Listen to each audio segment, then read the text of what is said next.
विद्याङ्कुरजनना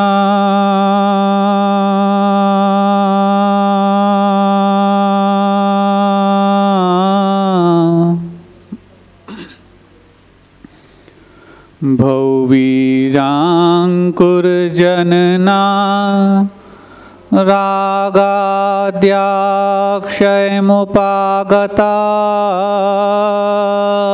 यस्य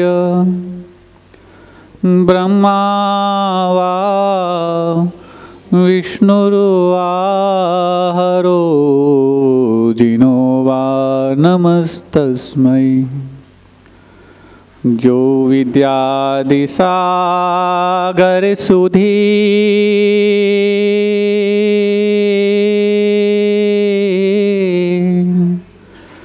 जो विद्यादिसागर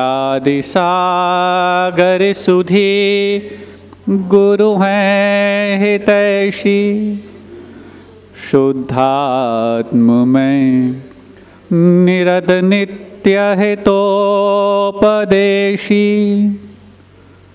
वे पाप ग्रीष्म ऋतु में जल हैं सयाने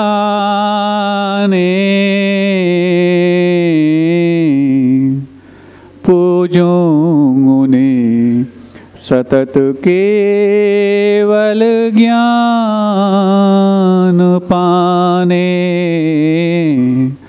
पूजो उन्हें सतत केवल ज्ञान पाने। देवाधिदेव 1008 शीतलनाथ भगवान की परम पूज्य आचार्य परमेष्टि गुरुदेव श्री विद्यासागर जी महामुनिराज की, पूज्य आचार्य श्री समय सागर जी महाराज की, समस्त निर्यापक श्रवण मुनिराजों की,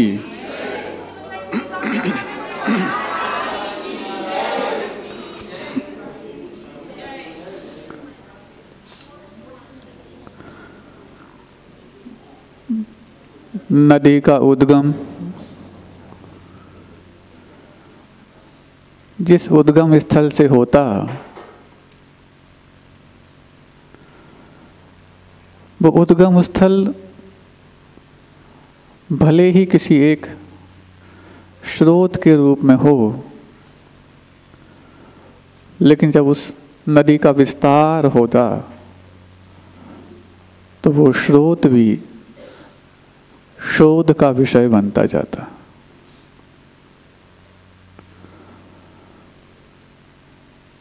नदी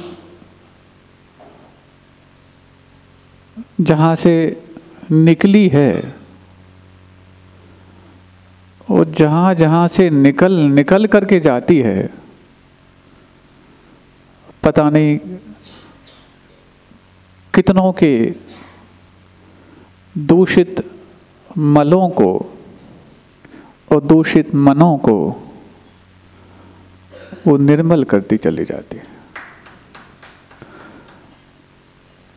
जब वो नदी का स्रोत उस निर्मल करती हुई नदी का मुखिया माना जाता, तो उस उद्गम स्थल को भी लोक ख्याति में प्रशंसनीय और आदरणीय कह दिया जाता।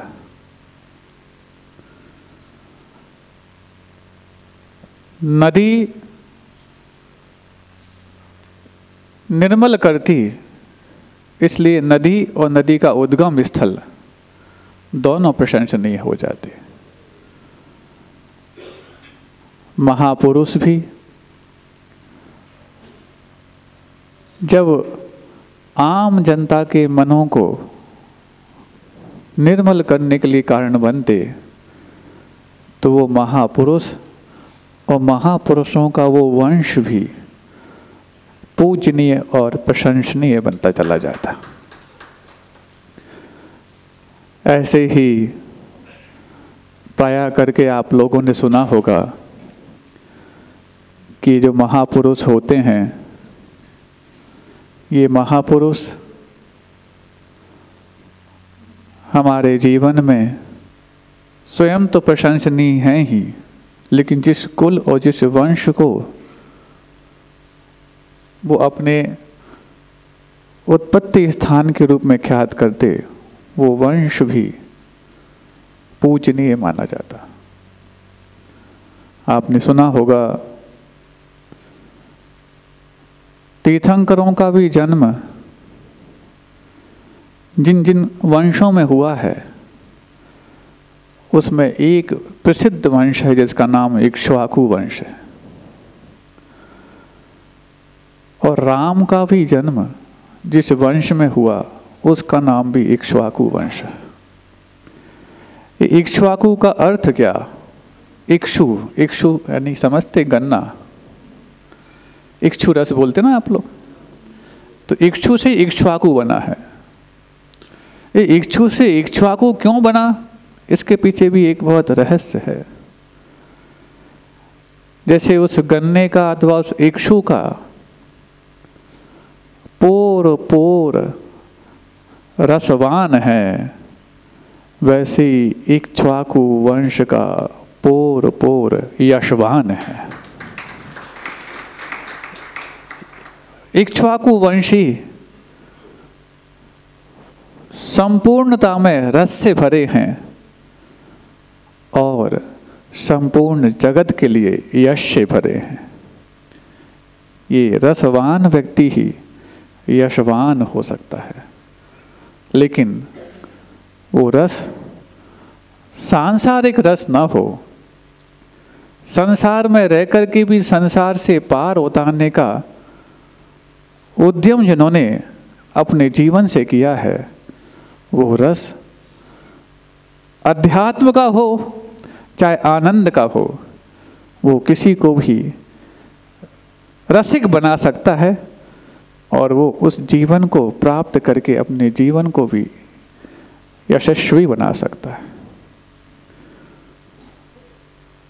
वो प्रसंग जब राम को वनवास हुआ, तो राम को वनवास होते वक्त सबकी आंखें आर्द्रीभूत थीं, सबका कंठ रुंधा हुआ था, सबके हृदय में एक ही वेदना थी कि सुनते हैं दुखियों का भगवान होता है, लेकिन यहाँ तो भगवान के कारण सब दुखी हो रहे हैं। भले ये होनहार भगवान हैं, अभी गृहस्थ जीवन में हैं। जब ये मुनिराज बनेंगे और मुनिराज बनने के बाद जब ये दीवाल की ओर मुख करके बैठ जाएंगे, तो लोग दीवाल तो क्या, इनके पीठ का भी दीदार करके अपने आप को सौभाग्यशाली मानते चले जाएं। आपने देखी होगी भगवान राम की मांगी तुंगी में वो पीठ की प्रतिमा, कि वो साधना रत हैं दीवाल की ओर मुख करते हुए। उनका चेहरा नहीं दिखता, उनका पीठ ही दिखता है उस बिंब में।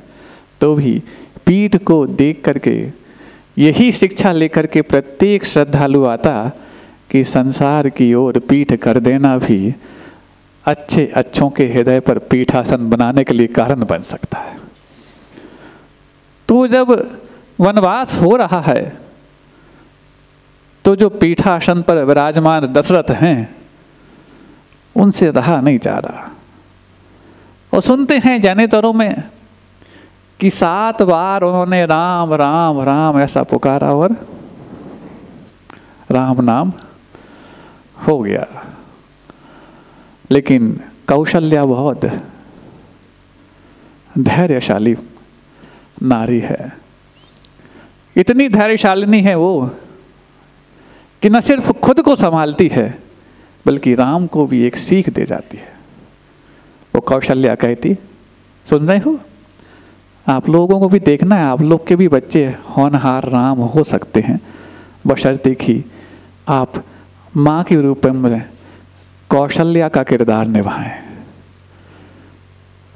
नहीं है तो अपने बच्चे को तो राज सिंहासन मिल जाए, ऐसे कैकेयी का किरदार तो कई बार निभाया होगा। वो तो कोई होनहार बच्चे होते होंगे जो कैकेयी की कूख से भी भरत बन करके राम का नाम रोशन करते होंगे। तो कौशल्या कहती, राम तुम्हें चिंता बिल्कुल नहीं करना।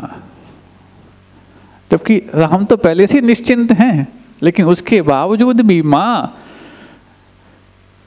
राज तिलक करते हुए बोल रही है, महाराज राज तिलक कहाँ, अयोध्या में ही राज मिले तब राज तिलक किया जाए, ऐसा है क्या? वन का राज भी मिल रहा है तो भी अयोध्या तिलक करके विदा करती है कि तुम्हें चिंता नहीं करना, तुम्हें सिर्फ एक ही राय अपनाना है जो राय प्रसिद्ध है। प्रसिद्धि पाने की राय नहीं, एक ही राय अपनाना है जो राय प्रसिद्ध है। उस राय का नाम ही सतराय है। बस तुम सतराय पर चलते चले जाना, तुम्हें चिंता करने की कोई आवश्यकता नहीं। तुम धर्म की रक्षा करते चले जाना, धर्म तुम्हारी रक्षा करता चला जाएगा। रक्षति रक्षितः, जो धर्म की रक्षा करता है, धर्म उसकी रक्षा करने के लिए सतत तैयार रहता है। धर्म के कोई सींग और पूंछ होते हैं कि जो आपकी रक्षा करने के लिए आपके आसपास पहरा देता रहे? नहीं, धर्म के जो प्रहरी होते हैं वो चाहे ग्रामीण हो चाहे वो शहरी हो, लेकिन वो प्रहरी होने चाहिए। बस उसकी रक्षा करने का भाव ही तुम्हारे भीतर वो आत्मविश्वास भर देता है कि तुम तमाम संकटों से लोहा लेने का साहस कर डालते हो। ये साहस का अभाव ही है जो हमारी रक्षा करने की चिंता बढ़ाता है। आप ये बताइए, किसी नेता ने अपने साथ कई सारे बॉडीगार्ड रख लिए तो क्या उसने आयु कर्म को जीत लिया? आयु कर्म को भले ही नहीं जीता हो, लेकिन इतने अंग रक्षक मेरे साथ हैं, ये अंग रक्षक मेरी संकट में रक्षा करेंगे, ये आत्मविश्वास ही उसको आयु कर्म की उदीर्णा से बचा लेता है। आयु कर्म का उदय अलग वस्तु है बंधु, और आयु कर्म की उदीर्णा अलग वस्तु है। उदय तो एक एक निषेक एक एक समय में जो उदय आ रहा है प्रत्येक कर्म का, वो माना जाता है। लेकिन उदीर्णा वो मानी जाती है कि एक सही समय में कई समयों के निषेक पुंज के रूप में एक साथ आ जाएं, उसका नाम उदीर्णा है, जिसको बाढ़ कहा जाता है। 100 वर्ष का आयु कर्म लेकर के कोई व्यक्ति आया हो और निषेक क्रम से यदि वो एक एक निषेक झरते जाएं तो 100 वर्ष वो जी सकता है। लेकिन आपाधापी की जिंदगी में जितने तुम आयु कर्म के निषेक लेकर के आते हो, उतनी आयु जीवाना तुम्हारे लिए आसान नहीं। कभी टेंशन है, कभी आकांक्षाएं हैं, कभी अपेक्षाएं हैं, तो कभी उपेक्षाएं हैं। ये आपके आयु कर्म की उदीर्णा में निमित्त बनते हैं। और आयु कर्म की जो उदीर्णा है वो लेकर तो आए, तुम पाई पाई जोड़ करके आयु कर्म की स्थिति मनुष्य पर्याय में 100 वर्ष की लेकर के आए थे, लेकिन पुंज की पुंज झड़ा करके पता नहीं कितने कम वर्षों का घाटा खा करके वो चले जाते हो। तो वो हमारे आसपास जो सुख सुविधाएं हैं अथवा सुरक्षा की व्यवस्थाएं हैं, वो हमारे अंदर सिर्फ आत्मविश्वास बढ़ती है कि चिंता की कोई बात नहीं, अब टेंशन नहीं करो, तुम आराम से जियो। यही तो मात्र वो उसके लिए अपने आयु कर्मों का अधिकतम उपयोग करने के लिए करने वाला विचार बन जाता है। इस सैद्धांतिक विषय भी है और सबकी समझ में लाने लायक विषय भी है। इसलिए अपने आयु को जितना तुमने पिछले जीवन में पाई पाई करके संजोया था, कम से कम उसका पाई पाई का हिसाब तो रखो। बैंक में बैलेंस यदि कम पड़ जाए तो तुम कंप्लेन करते हो, लेकिन तुम्हारे आयु के निषेक का बैलेंस कब कहाँ से झड़ता चला जा रहा है जरा से भी चिंता नहीं करते। तुम्हारा अभी तो आपने कहा कि चिंता ही करने से झड़ता है, तो तमाम चिंताओं से वो झड़ता है, लेकिन आयु कर्म के निषेक मेरे ना झड़ जाएं, इस चिंता करने से झड़ता नहीं है, बल्कि जो झड़ रहा था उसमें रोकथाम की जा सकती है। कैसे महाराज? वर्तमान में जीना सीख जाओ। भविष्य और अतीत में जैसे जाते हो, या तो संकलेश होगा या अति हर्ष होगा। अति हर्ष में भी तुम्हारे आयु कर्म की उदीर्णा, क्योंकि ये राग के प्रतीक माने जाते हैं, और अति विषाद में भी तुम्हारे आयु कर्म की उदीर्णा, क्योंकि ये द्वेष का कारण बन जाता है। इस कारण से ये राग द्वेष ही हैं जो तुम्हारे आयु कर्म के निषेधों को समय से पहले खिलाने के लिए कारण बन जाते हैं। अपनी पूंजी बमुश्किल पाई है, वो भी मनुष्य पर्याय जैसी दुर्लभ पर्याय में।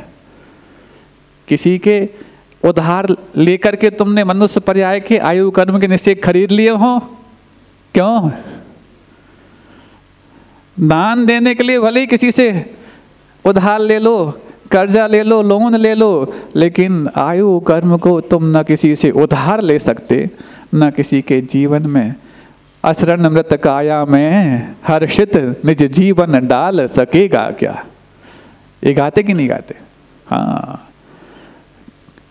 कोई अपना जीवन न तुम्हारी काया में डाल सकता है, न तुम अपना जीवन किसी दूसरे की काया में डाल सकते हो।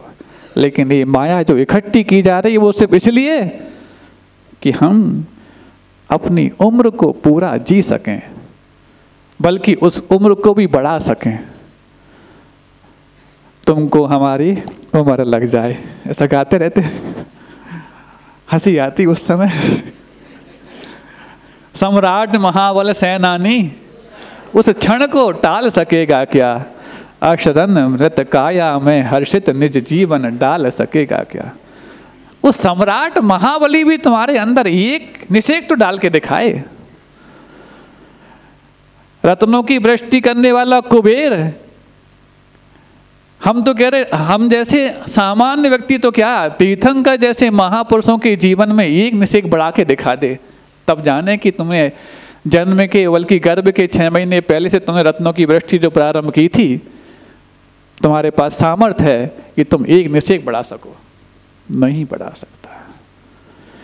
तो फिर वो इतने भी आसपास अंग रक्षक हैं, वो तुम्हारे आयु के निषेध नहीं बढ़ाते, तुम्हारे अंदर आयु को पूरा जीने लायक आत्मविश्वास बढ़ाते हैं कि मैं पूरा जी लूंगा। तो ऐसी वो कौशल्या कहती है राम से, राम चिंता मत करना, तुम सिर्फ उसी राह पर चलना जो प्रसिद्ध है। प्रसिद्धि पाने के लिए नहीं, सिद्धि पाने के लिए।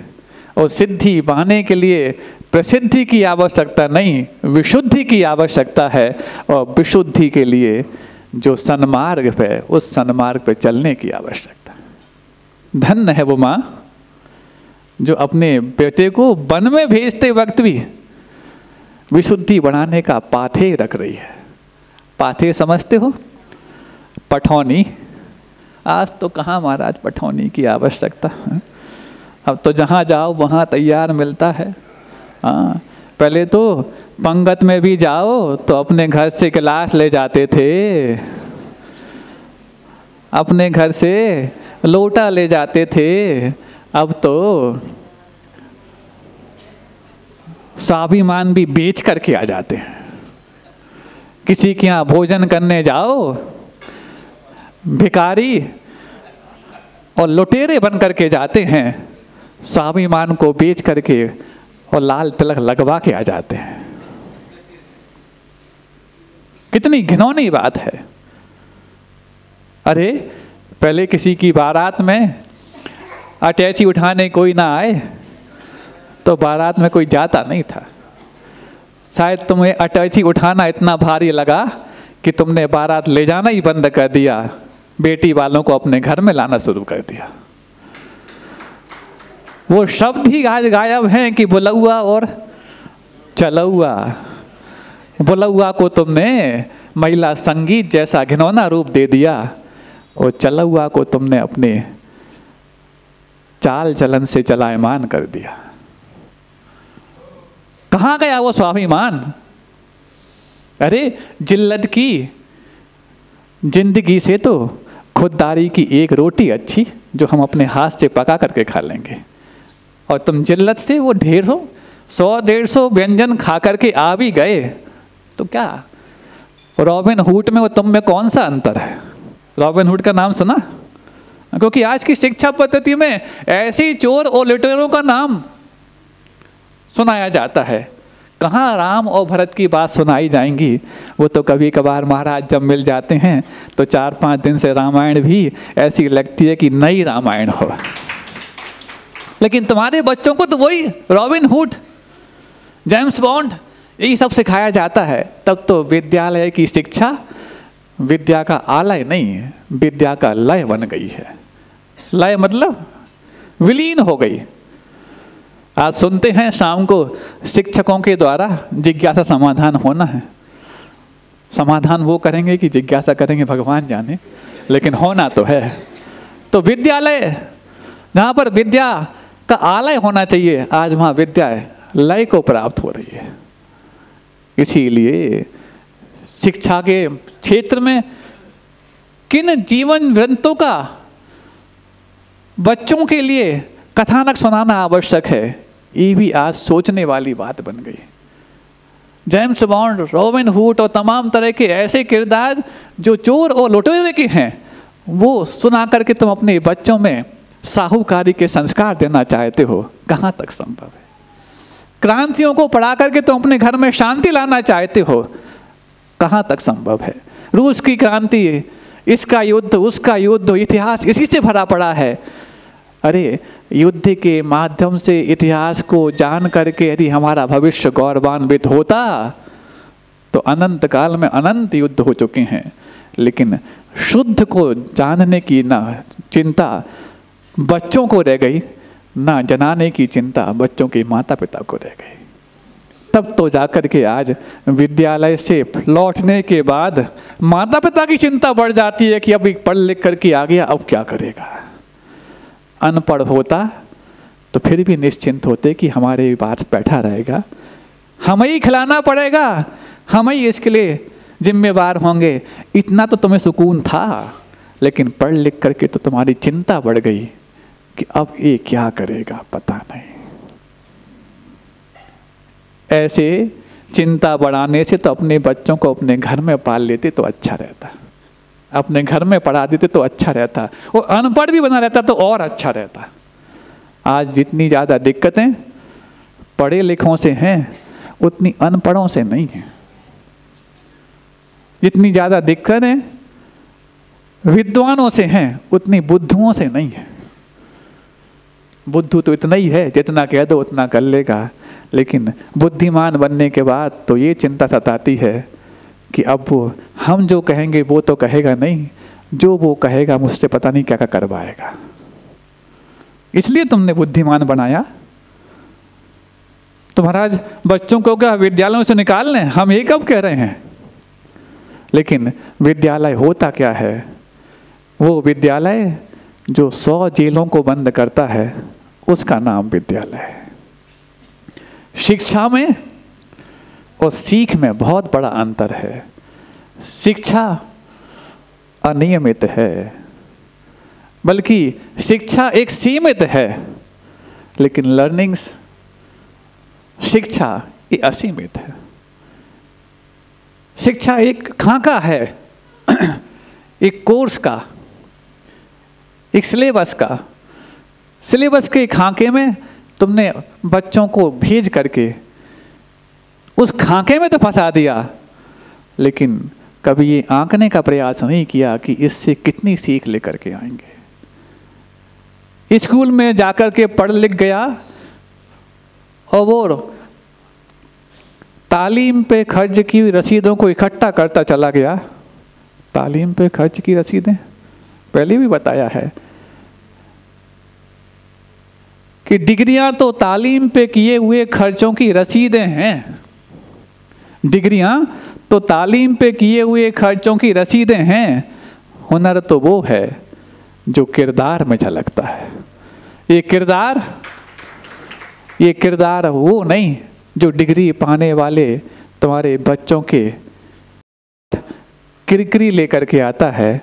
किरदार तो वो होता है जो डिग्री के बगैर भी मुख में कुरकुरी पैदा कर देता है। किरकिरी और कुरकुरी में अंतर समझते हो? कुरकुरे खाने वाले नहीं। हाँ, कुरकुरी रोटी भी होती है तो कुरकुरी कुछ और। हाँ, लेकिन जब किरकिरी हो जाए तो व्यंजन भी थूकने के लिए कारण बन जाता है। ऐसे ही पंगतों में जाकर के किरकिरी करा करके तुम 100-150 व्यंजन खा भी आए तो तुम सिर्फ रॉबिन हुड के किरदार से मिलने गए थे। तुम कहाँ राम और भरत के किरदार का मिलाप कराने गए थे। इसीलिए यदि संस्कृति की रक्षा करने की बात आए तो जैसे वो माँ कौशल्या कहती है कि तुम्हें मात्र एक ही राय पर चलना जो प्रसिद्ध है, जिसका नाम सतराय है, और सतराय पर तुम चलते चले जाना। तुम सिर्फ धर्म की रक्षा करते चले जाना, धर्म तुम्हारी रक्षा करता चला जाएगा। ऐसे ही आज धर्म की, संस्कारों की रक्षा का प्रश्न उठा हुआ है और 2-3 दिन से प्रसंग भी बना हुआ है। ये धर्म की रक्षा है, क्योंकि तुमने छीना झपटी जब भोजन में प्रारंभ कर दी है तो तुम जीवन में छीना झपटी नहीं करोगे, इसकी क्या गारंटी है? क्योंकि भोजन ही तो है जो तुम्हारे भीतर जाता है, बाकी सब चीज़ें तो तुम्हारे बाहर ही रह जाती हैं। और भोजन में यदि इस भाव से तुम अभी भेजना प्रारंभ करती हो जिसमें लूट पैदा हो गई है, तो ये लूट खसोट तुम्हारे जीवन को कितनी चोट देगी हम नहीं कह सकते। इसलिए आज आवश्यकता है, और उस संस्कार की जननी कौशल्या तुम सबसे आह्वान करती है कि अब ऐसे परंपराओं को मिटाने के लिए तुम्हें अपने एक समूह को बनाने की आवश्यकता है, एक मुहिम को चलाने की आवश्यकता है संस्कारों को बचाने के लिए। ये मत समझना कि हम किसी के यहाँ कुछ काम करने जा रहे हैं। अरे सेवा की बात है तो सेवा का आनंद उनसे जाके पूछो जिन्होंने अपने जीवन को स्वयं सेवक के रूप में रखना ही आनंद का सबसे बड़ा कारण मान रखा है। स्वयं सेवक का मतलब क्या? जब कोई विशेष मुहिम चले तब जाकर कि हम कार सेवा कर लें, स्वयं सेवा कर लें, नहीं। संस्कारों को बचाने के लिए यदि स्वयं सेवा की जा रही है तब समझना तुम राम के किरदार को समझ पा रहे हो, तुम कौशल्या की बात को समझ पा रहे हो, कौशल्या की बात को तुम अपने बच्चों से कहला पा रहे हो। महाराज क्या कहना चाह रहे हैं आप, जो आप सुनना चाह रहे हैं? महाराज हम तो सुनना चाह रहे हैं रामायण, तो हम कब करें कि तुम रामायण की जगह महाभारत सुनो? हम भी रामायण ही सुनाना चाह रहे हैं, लेकिन रामायण में जैसे दुराचार को बचाने के लिए किष्किंधावासी इकट्ठे हो गए थे। अरे राम की पत्नी को किसी ने हर लिया,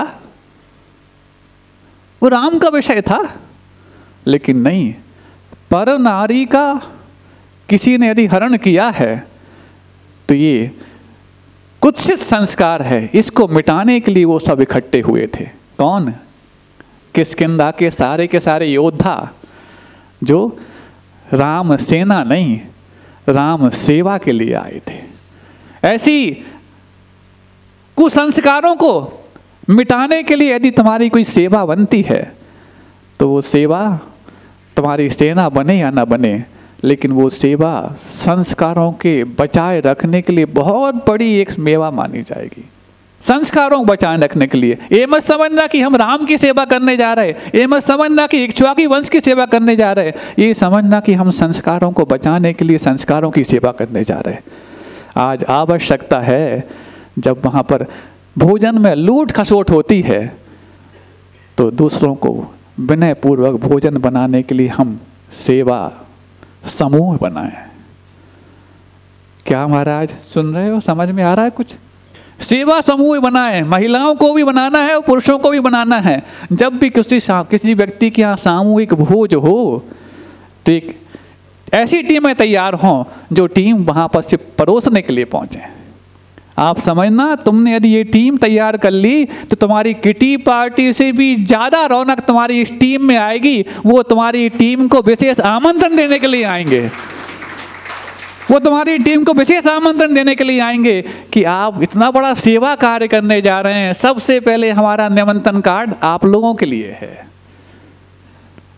जो खाने वाले हैं उनको निमंत्रण कार्ड बाद में देंगे, वो पहले जो प्रीति पूर्वक, वात्सल्य पूर्वक संस्कारों को बचाने के लिए परोसने की टीम बना रहे हैं, सबसे पहले कार्ड तुम लोगों के लिए आएगा। ये छोटा कार्य नहीं है, क्योंकि उस वक्त छोटे छोटे परिवार होते हैं, छोटे छोटे परिवारों में यदि शादियां हो रही हैं तो वो तो सब उसी काम में व्यस्त रह जाते हैं। ऐसे में इस कार्य में कौन करेगा? कहीं ऐसा ना हो जो भोजन करने वाले आए तो तमाम तरह के और तारीफ तो नहीं कमेंट करके चले जाएं, इसलिए उनने बीच का रास्ता निकाल लिया, बफे कराओ, जो खाना है खाओ, भला टालो। भला ही टालता है वो। तुम्हें लगता है कि तुम्हें 100-150 व्यंजन खिला दी उसने पल्ला झाड़ा है और भला टाली है कि तुम कुछ ना निकालो, तुम्हें जो खाना खा जाओ।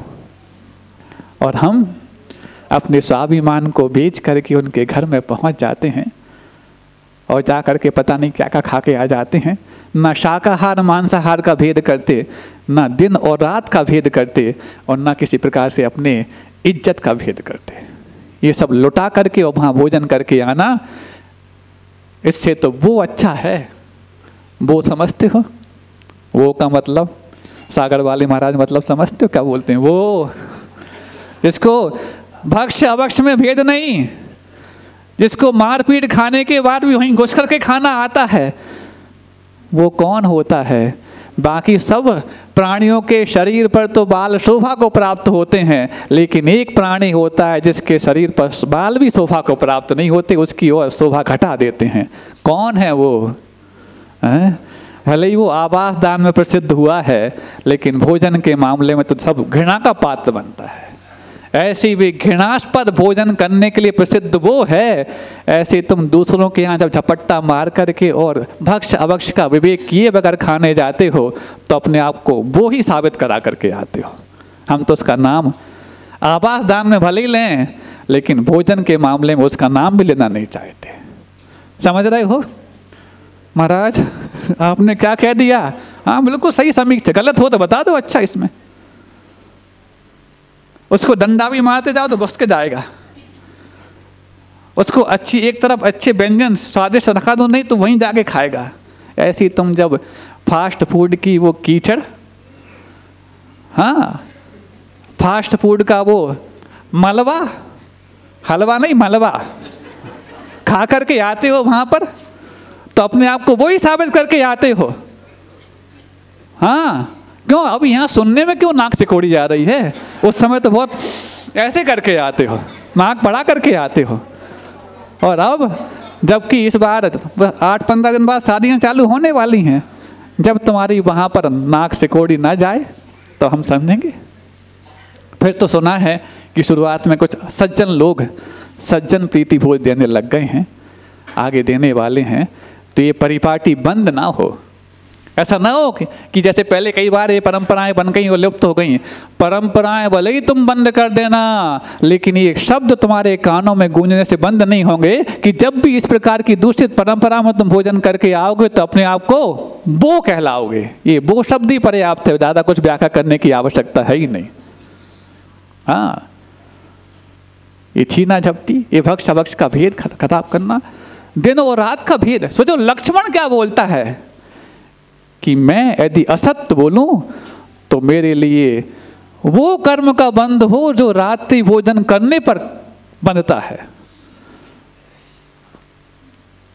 लक्ष्मण बोला है, मतलब लक्ष्मण भले ही अपने भाई के विरुद्ध कुछ हो जाए तो अपने गुस्से को काबू नहीं कर पाता, लेकिन ऐसे में अपने गुस्से को काबू करके भी कितनी बड़ी बात कह रहा है कि नहीं, मुझसे यदि कुछ असत्य बोल दिया गया हो तो मुझे वो कर्म का बंध हो जो रात्रि भोजन के करने में बंधता है।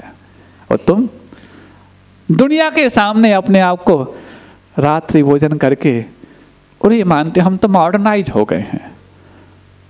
घर में तो आगे बाहर की छूट है, ये सबसे बड़ी संस्कारों की लूट है। तुम्हारी कोई गलती तुम्हारे घर में हो रही है तो घर की बात घर तक रहे, ये तुम्हारी जिम्मेवारी है, घर से बेघर ना हो। और जब तुम घर से बाहर जा करके और रात में खा करके आते हो, अवक्ष खा करके आते हो, फास्ट फूड और चाइनीज खा करके आते हो और व्यसनों से लिप्त हो करके आते हो, तब जा करके तुम पूर्वजों की सारी जागीर को लुटवा करके आ जाते हो। जिस जागीर को उन्होंने साधना और तपस्या करके इकट्ठी की थी उसको लुटवा करके आ जाते हो।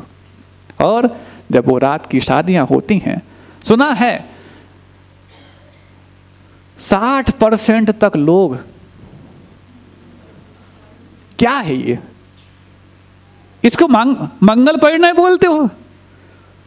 ये तो जंगलों में भी नहीं होता जो तुम्हारे घरों में होने लगा। ऐसे में तुम बोलते हो कि ऐसे माहौल में आई हुई बहू तुम्हारे घर में ग्रह लक्ष्मी बन करके आएगी। वो ग्रह लक्ष्मी क्या बनेगी, वो तो डाकन बन करके आएगी, क्योंकि निशाचरों के बीच में आई हुई वो लक्ष्मी नहीं हो सकती। सुन रहे हो? और ये तुम्हें लगता है कि ये बातें सच हैं, तो कितने लोग साहस कर पाएंगे कि हमारे घर में आगे जब भी शादियां होंगी तो हम ऐसा वहां पर रस्म निभाएंगे जहां पर आने वाली बहू लक्ष्मी के रूप में आए, काली के रूप में ना आए। क्यों चाहते हो तुम?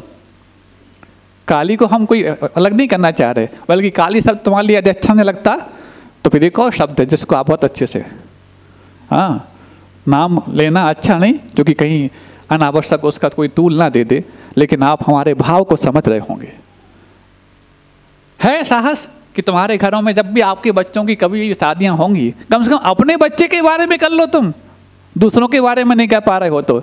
और हैं तो सब हो यहाँ पर समाज में है कि दूसरों के बच्चों की शादी करते हो, सब अपने अपने बच्चों की तो करते हो, कर सकते हो। ऐसा करना बहुत कठिन है, और नहीं कर पाए तो ये जो शब्द कहे जा रहे हैं अपने साथ लगा लेना कि हम वो ही हैं, और हम ग्रह लक्ष्मी नहीं ला रहे हैं, डाकिन ला रहे हैं। क्योंकि निशाचरों के बीच में रात में खाने वाले व्यसनों के भी, व्यसन कौन करते हैं? निशाचर तो करते हैं। रात में खाने वाले व्यसन करने वालों के माहौल में यदि हम घर में लक्ष्मी लाने का प्रयास कर रहे हैं, लक्ष्मी आ ही नहीं सकती। सुन करके लगा कि 60% लोग व्यसन करने लग गए। क्या तुम्हारा वो मंगल परिणय कैसीनो है? क्या तुम्हारा मंगल परिणय वियर बार है? क्या तुम्हारा मंगल परिणय किसी प्रकार से वो शराब का ठेका है जो उसको लोग इंतजार करते रहते हो वहां पर जाकर के वोट लें? एक दिन निकले वो धर्मशाला की आगे से, जिनालय जा रहे थे, धर्मशाला की जो वहां पास में धर्मशाला जो, वहां बाहर बोतलें पड़ी। समाज के लोग ऐसे व्यसनियों के लिए धर्मशालाएं दे कैसे देते हैं? सिर्फ मात्र अर्थ ही सब कुछ हो गया, अर्थ सब कुछ हो गया, पैसा मिलना चाहिए, किसी से भी मिल जाए। अरे व्यसनों के माध्यम से पैसा कमाने वाला देश ना कभी तरक्की किया था, ना आगे करने वाला है, और व्यसनों को करवा करके कोई समाज ना आज तक तरक्की की है, ना कभी उसकी हो पाएगी। बिल्कुल ही मर गया। अभी 21,000 वर्ष तक पंचम काल चलना है, तुम तो अभी से हाथ खड़े कर दिए। हर मामले में कॉम्प्रोमाइज, हर मामले में कुछ तो बचा के रखो। कम से कम जहां पर सामूहिक चीजें होती हैं वहां पर तो अपने संस्कारों को बेचने का काम मत करो, वहां तो थोड़ी मर्यादा रखो। तुम्हारे घरों में तुम्हारी मर्यादा नहीं बच पा रही, ये तुम्हारी व्यक्तिगत भूल मानी जाएगी, व्यक्तिगत पुरुषार्थ की कमी मानी जाएगी। लेकिन जब सामाजिक रूप पर विद्रूप सामने आता है तो उस समय पूरी समाज तो कम से कम इस संस्कारों के होली जलाने से अपने आप से बाज आए। तो इसलिए कहना चाह रहे हैं, सेवा का मार्ग वो कौशल्या से पूछो। तुम सिर्फ धर्म की सेवा करते जाना बेटा, धर्म तुम्हारी सेवा हमेशा पल पल और पग पग पर करेगा। आज वही संस्कारों की जननी कौशल्या के शब्द आप सबको याद रखना है कि नहीं, तुम्हें ये मत समझना कि किसी के यहाँ हम परोसगारी करने जा रहे हैं। हम परोसगारी नहीं, हम वहाँ पर संस्कारों की रक्षा करने जा रहे हैं। ऐसी दूषित परंपराओं को मिटाने के लिए अपना 1 घंटे का सेवा समय देने जा रहे हैं। 1 घंटे का, एक 2-3-4 घंटे का मान लो वहाँ पर भोजन का कार्य होता है, 1-1 घंटे की टीम बना लो, 10 महिलाएं और 10 पुरुष।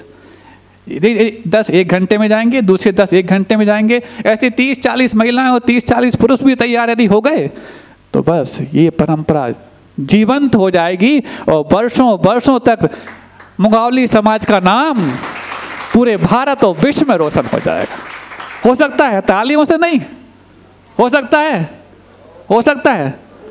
महिला समिति और महिला परिषद दोनों से हम कहना चाह रहे हैं, बल्कि महिला समाज से हम कहना चाह रहे हैं कि ऐसे जब भी किसी का हो, किसी का भी हो, जो एक बार फेमस हो गए तो आपको ही लगेगा कि हमारी डिमांड कितनी बढ़ गई, हमारा ब्रांड कितना बढ़ गया। हाँ, सबसे पहले आपके पास आएगा निमंत्रण कार्ड, आपके पास आएगा सबसे पहले निमंत्रण कार्ड कि नहीं, भोजन करने वालों को तो बाद में बुलाएंगे, पहले इनको, क्योंकि ये जो सेवा का कार्य करने आ रहे हैं ये महान अतिथि हैं। अतिथि देवो भव तो कहा जाता है, लेकिन ये तो महान अतिथि हैं जी। हाँ, हो सकता है। कितने लोग होते हैं पुरुषों में, कितने लोग हो सकते हैं? चलो बताओ, हाथ उठाओ। हाँ, किसी की भी शादी हो, ये मत सोचना कि हमारे रिश्तेदार की, हमारे सगे की हो, नहीं, किसी की भी शादी हो, ऐसे 40-50 लोगों के नाम कर लो और जितने बार जुड़ना चाहें, और एक एक घंटे का मान लो उनका, सुबह 11 बजे से शाम दोपहर में 3 बजे तक भोजन 4 घंटे का है, तो 11 से 12 की इनकी ड्यूटी, 12 से 1 की इनकी ड्यूटी, ऐसे करते जाओ, आपको भी ज़्यादा मेहनत नहीं लगेगी, उनको भी सहूलियत हो जाएगी। ओ, यही सहूलियत मिल गई तो कौन बेवकूफ़ है जो अपने घर में हाँ डाका डलवाएगा। हाँ, बहुत अच्छा लगा वो कौशल्या का संबोधन जो मर्यादा पुरुषोत्तम के लिए दे रही है। हाँ, मर्यादा पुरुषोत्तम के लिए दे रही है, क्योंकि जो बंधन में होता है वो बंधन दूसरों के द्वारा दिया होता है, लेकिन जो स्वयं के द्वारा खुद मर्यादाओं को बांधता है वो बंधन नहीं, वो संयम होता है। जिस संयम के द्वारा तो संसार का बंधन भी काट दिया जाता है, फिर ये संस्कारों की धज्जियों के बंधन कौन सी बड़ी बात है। एक और प्रसंग, तुरंत समय हो ही क्या, बताओ, आज तो अधूरे प्रसंग हो पाया है ही रामायण ऐसी, फिर भी एक और छोटा सा प्रसंग याद आ गया।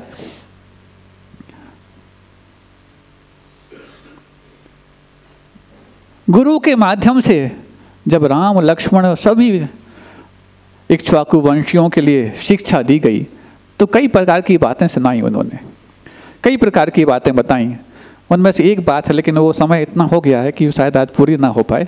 शुरुआत मात हम कर रहे हैं, समय रहा और हम रहे तो आगे इसको बढ़ाएंगे। वो ये कई प्रकार की विद्याएं राम लक्ष्मण भरत शत्रुघ्न को सिखाई गई, और हमें लगता है कि आज ही हम बहुत एडवांस हो गए, आज ही हम एडवांस टेक्नोलॉजी को सीखते चले गए, आर्टिफिशियल इंटेलिजेंसी को हम संभालते चले गए। तुम क्या आर्टिफिशियल इंटेलिजेंसी के पुरोधा माने जाओगे? जो राम के समय चारों भाइयों को उनके गुरु ने बता दी थी। तुम लोग अपने घर में लगवाते हो ना, क्या घर के बाहर कैमरा लगवा लेते हो? ये सीसीटीवी कैमरा क्यों लगवाते? कोई अचानक आ जाए तो पता लग जाए। आजकल कुछ ऐसे भी सीसीटीवी कैमरे आने लग गए हैं कि आपके जो कहना चाहिए मेमोरी कार्ड है ना, उसको नहीं भरते। जब कुछ हलचल हो तभी जाके उसको कैच करेंगे। कोई यदि हलचल नहीं हो रही है तो वो शांत रहेंगे। ऐसे भी आ गए, क्योंकि अब लगातार 24 घंटे और 365 दिन तक सीसीटीवी कैमरे स्टोर करते जाएं तो उनकी भी तो एक स्टोरेज क्षमता होती है। लेकिन एक नए एडवांस तरीके के आ गए एआई के माध्यम से कि जब कुछ हलचल होगी तभी रिकॉर्ड करेंगे। मतलब कोई मान लो घर में कोई चोर घुसा है तभी रिकॉर्ड कर पाएंगे, वैसे शांत है कुछ नहीं हो रहा मूवमेंट तो नहीं रिकॉर्ड करेंगे। हाँ, ऐसा भी सेंसर उसमें लगा दिया गया है।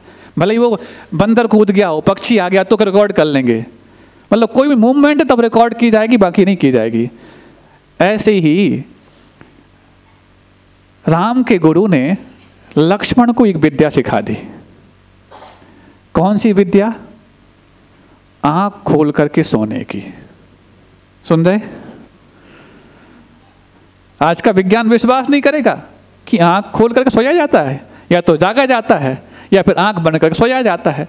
या फिर कुछ लोग होते हैं जो आँख खोल करके स्वप्न देख रहे होते हैं, तब जा करके जैसे वो हो जाता ना निद्रा, स्त्यान वृद्धि, निद्रा निद्रा निद्रा, प्रचला प्रचला प्रचला, स्त्यान वृद्धिश्च।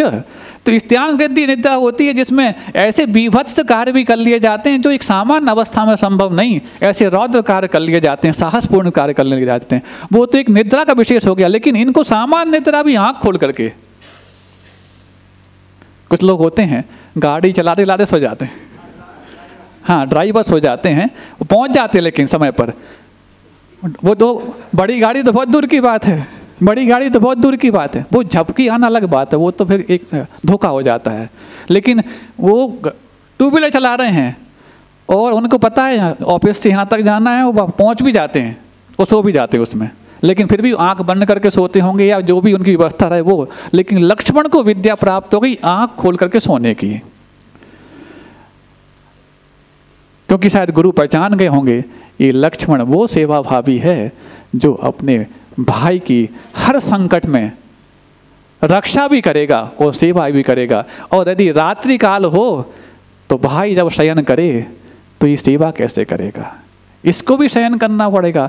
सेवा करते वक्त शयन इसको यदि करना आ गया तो कहीं ऐसा ना हो संकट बढ़ जाए, तो ये एक ऐसी विद्या सिखा दी कि तुम्हें आंख खोल करके सोना है, आंख खोल करके सोना है। हाँ, वो AI उस समय डेवलप हो गई। सोचो मुनि सुव्रत नाथ भगवान के काल में भी आर्टिफिशियल इंटेलिजेंसी का डेवलपमेंट हो चुका था। तुम्हारे CCTV कैमरे आज आ पाए कि कोई हलचल हो तब जा करके वो कैच करेगा, बाकी छोड़ देगा। ऐसे ही लक्ष्मण को ये विद्या उनके गुरु ने उस समय सिखा दी थी कि जब तुम भाई के शिविर के आगे या तंबू के आगे तब पहरा दे रहे हो तो तुम आंख खोल करके सोना, जैसे ही कुछ हलचल होगी तो तुरंत धनुष बाण उठ जाएगा, बाकी तुम्हारे लिए विश्राम भी होता जाएगा और शत्रु ये समझेगा कि अभी लक्ष्मण जागा हुआ है। शत्रु समझता रहे कि लक्ष्मण जागा है और लक्ष्मण शयन भी करते जाएं और सेवा के मामले में जागते भी चले जाएं। ऐसी AI की विद्या रामायण के काल में राम के गुरु ने लक्ष्मण को सिखा दी थी। ऐसे ही सेवा का मार्ग कई प्रकार का होता है। संस्कारों के संकट से बचाने के लिए भी यदि तुम्हारे लिए ये सेवा सिखाई जा रही है, इसको भी तुम AI से बढ़ कर के मानना। AI ये भाई ये भी काम छोटा मोटा कार्य नहीं है, क्योंकि इस दूषित परंपरा से कितने व्यसन बढ़ने की संभावना है। देख लो ना, जब से बफे आए कितनी सारी महिला संगीत, डांस, नृत्य, फूहड़ता, कोरियोग्राफर, व्यसन, शराब, नॉनवेज, फास्ट फूड, कितनी चीज़ें बढ़ गई सिर्फ एक कॉम्प्रोमाइज़ करने से। उस समय जब थाली में परोसा जाता था तो थाली में परोसने वाले प्राय प्रयास करते थे भैया दिन में ही कराओ, रात में नहीं। बहुत कम, हाँ अजैनों की बात अलग है, लेकिन जैनों की जब तक थाली की परंपरा थी, जब तक परोसने की परंपरा थी, तब दिन में परोसने की ही परंपरा थी। लेकिन जब से बफे आ गया, लगा दो स्टॉल, आज का कल, कल का परसों, हाँ कुछ पता नहीं क्या क्या नहीं होता, और फिर उसमें झपट्टे मारना, ये सब कुछ करना। और पहले तो फिर भी एक भेद होता था, महिलाओं का अलग, पुरुषों का अलग। अब तो वो भी भेद समाप्त कर दिया गया, लुटते चले जा रहे हैं। और अभी तो थोड़ा सा कम बचा है, इसके आगे जो शहरों में होता है वो भी तुम्हारे यहाँ आने में देर नहीं। क्यों? कि जब ढलान हो ही गई है तो कॉम्प्रोमाइज एक ऐसा रोलिंग स्टोन है जो एक बार ऊपर से गिरता है तो जमीन पे जाके दम तोड़ता है। ये आगे ना आ जाए, इसीलिए एक साधु को भी तुम्हारी शादियों में क्या व्यवस्था होनी चाहिए इस बारे में बोलना पड़ गया है। साधु ये तो कहे कि ठीक है तुम सब साधु बन जाओ तो कोई बात नहीं, लेकिन तुम शादी कैसे करो ये बताने की आवश्यकता पड़ गई। हालांकि ये सब व्यवस्थाएं आगम में वर्णित हैं। विवाह को भी संस्कार कहा गया है, क्योंकि तुम गृहस्थ हो तो गृहस्थ को गृहस्थ का धर्म गृहस्थों के हिसाब से तो दिया जाएगा। महापुराण की रचना भी तो साधु ने की है, लेकिन उसमें व्यवस्था बताई है, ये व्यवस्था है, मार्ग है। इसलिए कौशल्या कह रही है तुम्हें मात्र चिंता नहीं करना, सतमार्ग को अपनाते चले जाना है। ये सतमार्ग ही है, तुम्हारी रक्षा करता चला जाएगा। तुम संस्कारों की रक्षा के किष्किंधा बन के जा रहे हो, उस किष्किंधा में भले ही वो ध्वज पर उनका वानर वंश था, लेकिन वो वानर भी अच्छे अच्छे नरों के लिए नारायण बनने के लिए कारण बना था। अहिंसा परमो धर्म की